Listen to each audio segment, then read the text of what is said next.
প্রাক্তন মুখ্যমন্ত্রী তিনি হাইকোর্টে গেছেন, এখানে তিনি সওয়াল করবেন বলে কি বলবেন? হাইকোর্টে গেছে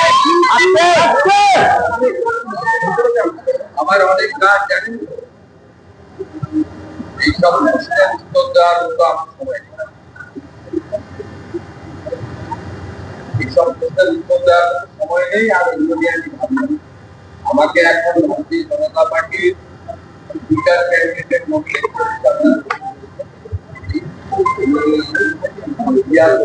নির্বাচিত বিধায়ক উত্তরবঙ্গকে প্রতিনিধিত্ব করবেন, রাজনীতি প্রতিনিধিত্ব করবেন এবং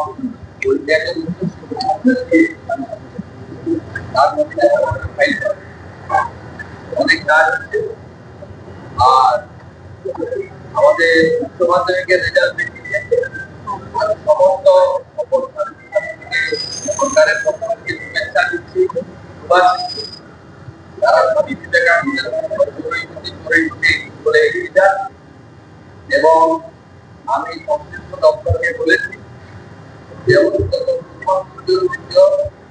সকল ছাত্রছাত্রীর সঙ্গে আমাকে কথা বলিয়ে দিতে, সংশ্লিষ্ট এসডিওরা তাদের বাড়িতে যাচ্ছেন, রাজ্য সরকারের পক্ষ থেকে শুভেচ্ছা